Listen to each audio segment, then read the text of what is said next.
राधे राधे, हरे कृष्णा। कैसे हो आप सभी लोग? आशा करती हूँ आप सभी मंगल में होगे, स्वस्थ होगे, अच्छे होगे। जो भी मैं आप लोगों को अपने से संबंधित कहानियां बताती हूँ, जो भी मैं आप लोगों को अपने से संबंधित बात बताती हूँ, अर्थात माई लाइफ स्टोरी जर्नी बताती हूँ कि मैं कैसे कथावाचक बनी, कैसे श्री धाम वृंदावन में आई, उसका पार्ट 1 पार्ट 2 आप लोगों ने बहुत ज्यादा पसंद किया है। मैं इसके एंड ऑफ स्क्रीन पे पार्ट 1 और पार्ट 2 लगा दूंगी। इफ इन केस आप लोगों ने नहीं देखा होगा तो आप लोग देख सकते हैं।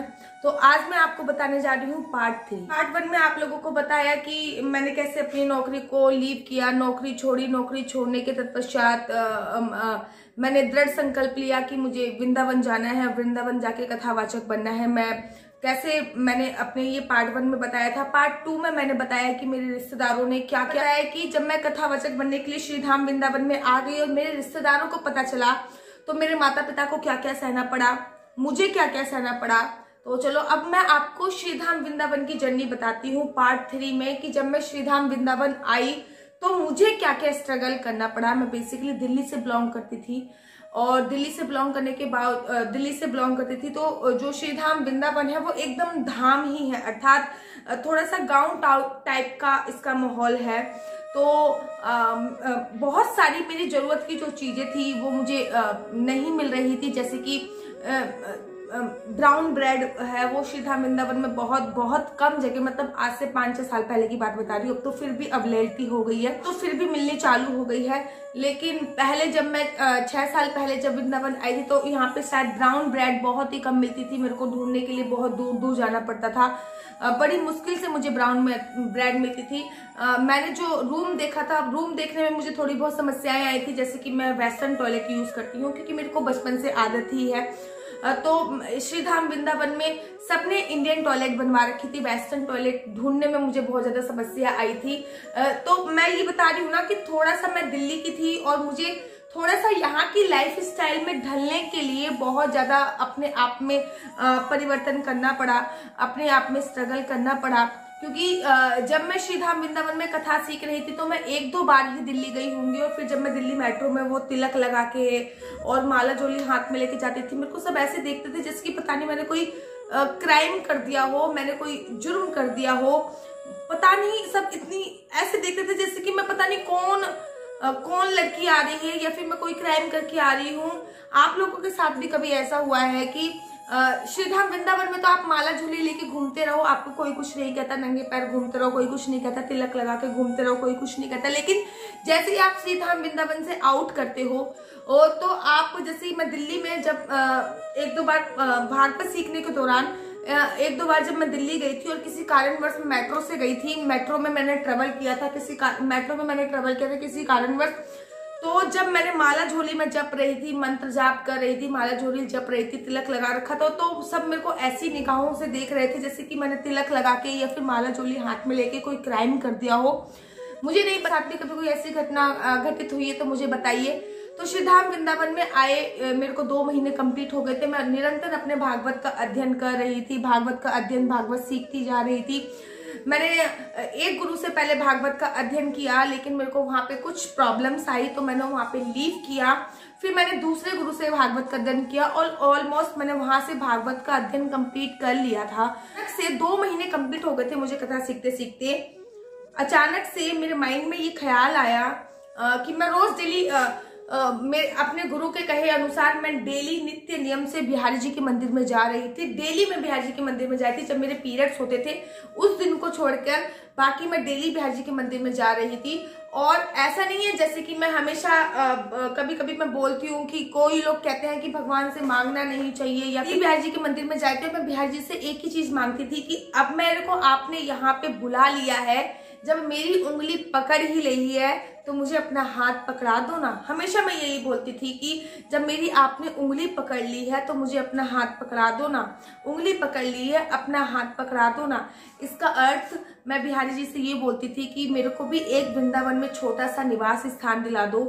आपकी कृपा के बिना तो ये संभव नहीं है। देखो, बिहारी जी की कृपा के बिना तो श्रीधाम वृंदावन में वास पाना संभव नहीं है। बिहारी जी यहाँ के राजा हैं, तो मैं उनसे ही अर्जी लगाती थी कि कैसे ना कैसे करके मेरे को श्रीधाम वृंदावन में एक छोटा सा आशियाना दिला दो, वो मेरा अपना होना चाहिए। मुझे नहीं पता था कि पैसे कहाँ से आएंगे, मुझे नहीं पता था कहाँ से अरेंजमेंट होएगा। मैं तो जॉब छोड़ के आई हूँ और मैं मकान लेने के सपने देख रही हूँ, कैसे अरेंजमेंट होगा कुछ नहीं। लेकिन जब वो ऊपर कृपा होती है ना, तो आपको पता नहीं चलता सारे काम कैसे होने चले जाते हैं। एक दिन मैं कथा सीख रही थी, गुरुजी ने मुझसे बोला, मतलब वो किसी और से बात कर रहे थे, फोन पे बात कर रहे थे, तो वो फोन पे बोल रहे थे कि हमारे पड़ोस में कोई मकान बिकाऊ है, तुम आ जाओ, आके देख लो, बहुत अच्छा मकान है। और जो उसके मकान मालिक हैं वो दिल्ली में रहते हैं। लग बाई चांस मैंने गुरुजी से ऐसे ही पूछ लिया, मैंने कहा गुरुजी कौन सा मकान बिकाऊ है और दिल्ली में कहाँ पर रहते हैं, मैं तो दिल्ली की हूँ, कृपया करके मुझे बताइए।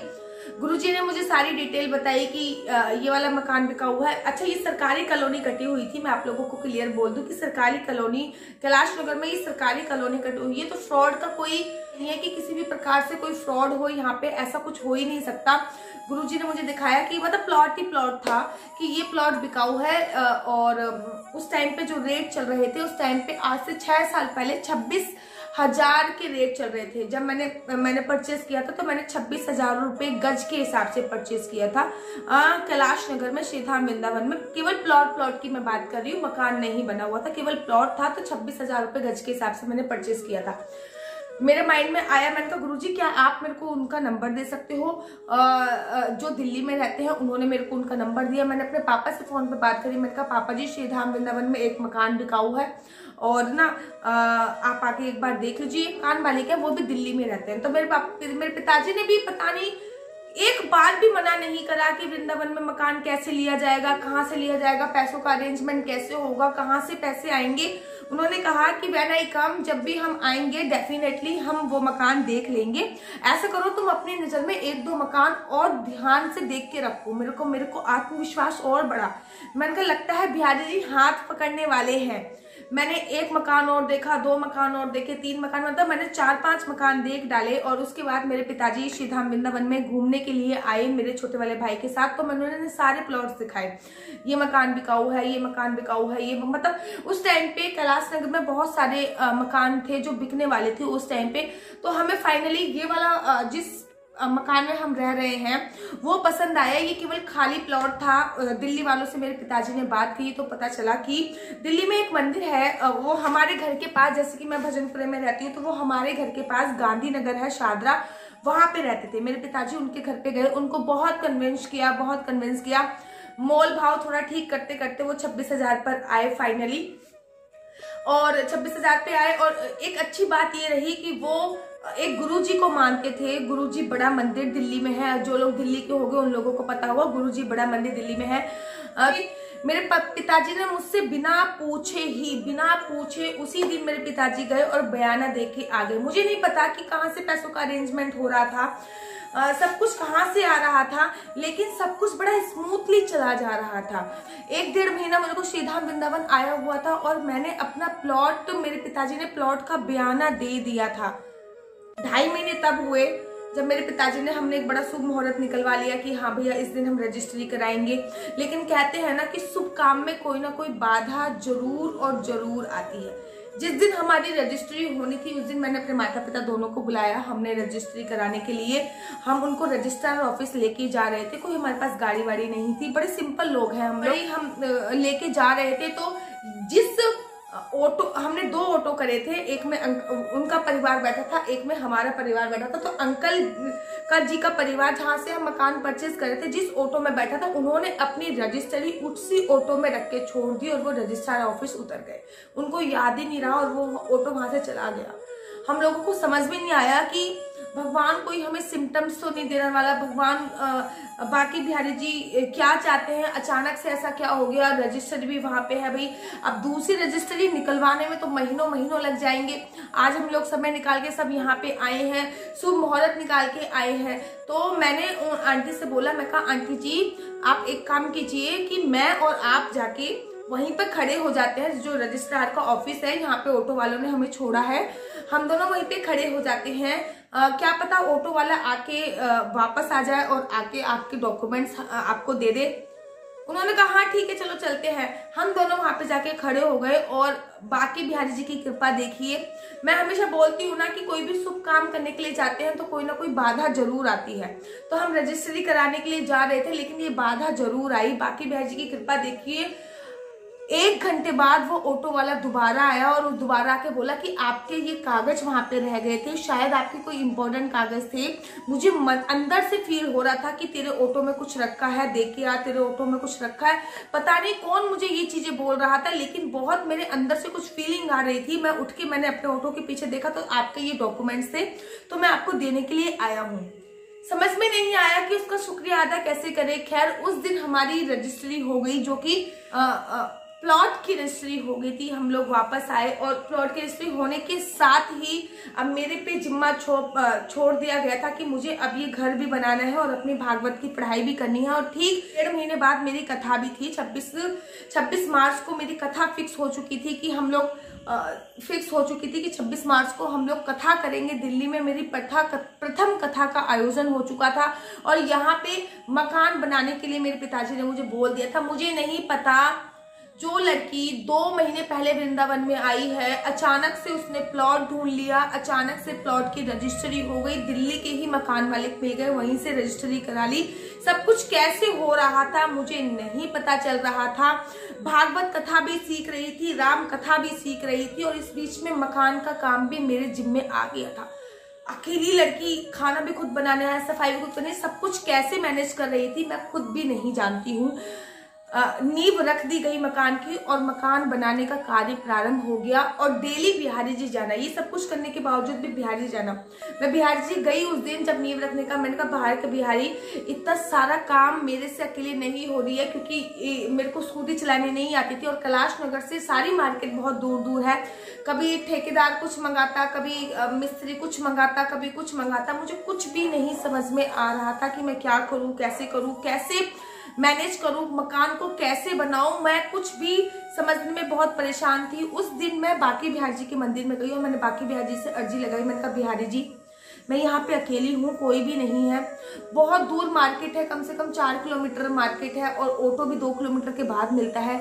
मुझे समझ में नहीं आता, कभी मिस्त्री कुछ मंगाता है, कभी कुछ बनाता है, मेरी पढ़ाई भी नहीं हो पा रही है, मैं काम भी नहीं कर पा रही हूँ, मेरे को कुछ भी नहीं समझ में आ रहा। उस दिन मैं अर्जी लगा के वापस आ रही थी तो एक लड़का मुझे मिला, उसका नाम था मनवीर चौधरी।